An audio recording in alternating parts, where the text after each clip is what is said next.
Hiya guys, so thanks for joining me again. You're here with Mel, and it's amazing being reflecting on my life. Just preparing to do this podcast is having me to reflect so much and be so thankful, so grateful to God. It's about his glory. It's about him getting glory. It's not about glorifying myself, because I've got nothing to glorify myself about. But everything that I am, everything that I've been through, all that I've become, all that I was because of him. If you believe in God, then you'll be saying amen right now, because you'd know that we serve a God that makes no mistake and that he has a plan that's way greater than our plan. He sees our end before our beginning, and then therefore he knows what we're going through will work out for our good because we love him. So guys, thanks for tuning in. Thanks for listening to the other podcast. I briefly touched on my childhood in Trinidad and also on my papa's funeral and how they cremated him outside and the trauma it may cause, and it can cause, and it has caused, and how we as parents from the Caribbean may not deal with death and teach children about death or bereavement or grief. However, if you are someone that has struggled with bereavement and grief as a child, it's never too late to go and get therapy. It's never too late to go and get help. There's bereavement helplines out there that are free of charge. By all means, phone them and let that child in you, that young person in you, whatever age you were that you had to deal with a bereavement and never got to deal with it, phone those helplines and get help. I'm going to get some of the information. I'm going to be posting it on the podcasts or sharing it. So you guys feel free to go and get help if you need help. If you've got an unresolved issue, such as a bereavement from a childhood or loss of a parent or grandparent or family member, go and speak to someone about it. It's never too late. Even if it's been 20, 30, 40 years, sometimes some of the sadness that we're going through can actually be linked to these unresolved issues, uncared for, untouched, unsolved and unearthed, hidden hurts that we've not even looked into. So take my advice, because I've got help as an adult for some of these losses that I've suffered, and it's made me stronger, it's made me more positive, it's made me better, and it's made me come to terms with the emotion and the sadness and the feeling that was locked up inside of me. So I'm Mel, as you know, Melinda, and I've been through quite a lot, and I'm just slowly sharing some of my experiences that I don't really get to share when I go out to do public speaking or share my testimony. I'm limited because of time. I'm also limited because there's so much to share that I just can't go there and share everything. However, I did want to document via this podcast and keep a record of some of these, my insights, some of my exposures, some of the things I've experienced in life and what I think about it, and also relate it to here and now and other people's experiences. So yeah, I've touched on bereavement, I've touched about the culture shock. I also want to touch about being in a family home, being raised by someone from a different culture. It was a very unusual meeting my stepdad. They called him Whitey because in Trinidad there was hardly any whites. Didn't see any whites. The only white person I saw was my stepfather, and I met him when I was 2 years of age. My actual biological father died.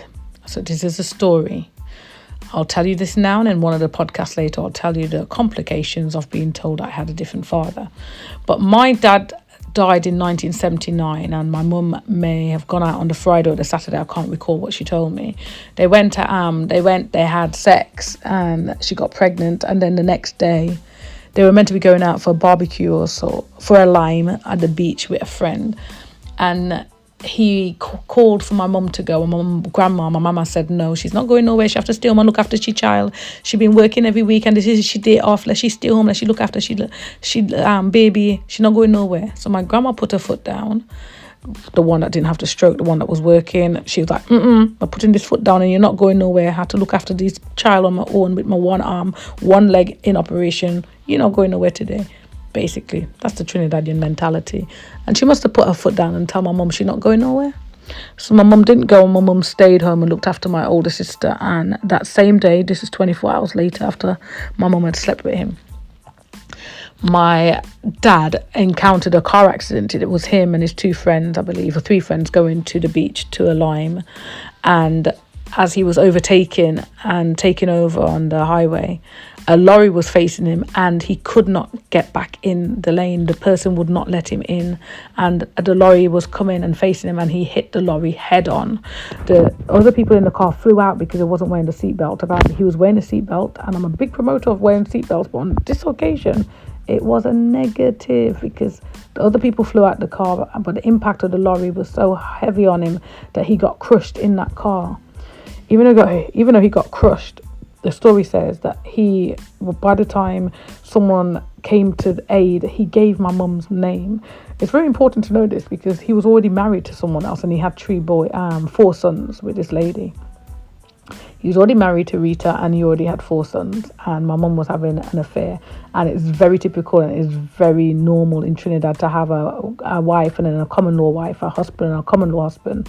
That means you've got your legal wife at home, but then you've got someone, a mistress, which is what we call it in the UK, down the road in another house with another family. And yeah, so my dad had his wife and 4 children, 4 boys, and I think his oldest was 16 and his youngest might have been about 8 or 9.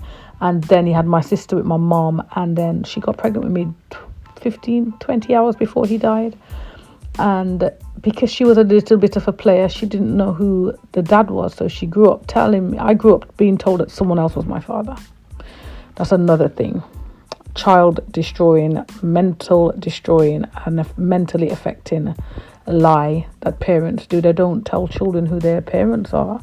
And I grew up being told that I had a different father, and his name was Krishna Jagmohan, and I got told to call this man dad. And whether my mum did it to claim money or to claim child benefit, child support, whatever from this person, because she knew that my dad had died. I don't know what her reasons are behind it. However, it was devastating because I grew up thinking me and my older sister had different parents, different fathers. And that was my childhood. I didn't find out who my biological father was until I was 21. So for 21 years, I thought that someone else was my father, and I had to call this other person dad, and I had to make phone calls to this other person, and I just followed my mum's instructions to speak to my dad, called Krishna, an Indian man with Indian features and Indian hair. And if anyone ever saw me, they'll see that I've got curly hair, curly, big, large, extremely large afro, Indian features, but there's definitely black, Afro, Caribbean in me if you saw my features. But for whatever reason, my mum said that someone else was my father. So that was the trauma. It's called ACEs, yeah. And it's early childhood experiences, adverse childhood experiences. I'd say this is some adverse childhood experience that I'm sharing with you on this podcast. I'm hoping that you can hear it in my voice that I am well. I'm not on medication. I'm not on any prescribed antidepressant. I've had therapy throughout the years. I'm someone that gives counselling and advice and helps a lot of people. And I'm just letting you know that it's possible to maintain a sound mind, to grow up with enthusiasm, hope, joy and faith in God and in life, no matter what you face. I faced a lot. This is just scratching the surface. I'm trying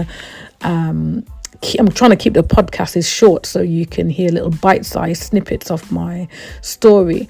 I'm going to be sharing more, and it's going to get more intense because we're going to be touching on abuse, sexual abuse, child abuse, trafficking, financial abuse, demonic possessions, and physical abuse and domestic violence. We're going to be touching on some serious things here, some criminal activities and exposures to it is also going to be shared. But this is meant to be the light section. So I'm keeping this short now. And that was the story about how I got introduced to my white stepfather, the Caucasian man, Whitey, and how I had a biological father, but he died within 24 hours of my mum getting pregnant with me. So yeah, join in with me next time, guys. Stay tuned, because I don't think you're gonna get someone sat down being so transparent with you other than me. And my name is Melinda. Some people call me Witness because I'm witnessing the goodness of God, and I'm a witness and a testament to who God is. And I call myself on Facebook Witness Melinda Williams. I might even try and depole it, to Witness. However, I'm going to continue witnessing about the goodness of God. Stay tuned and I'll see you next time. God bless you. And just remember, God loves you.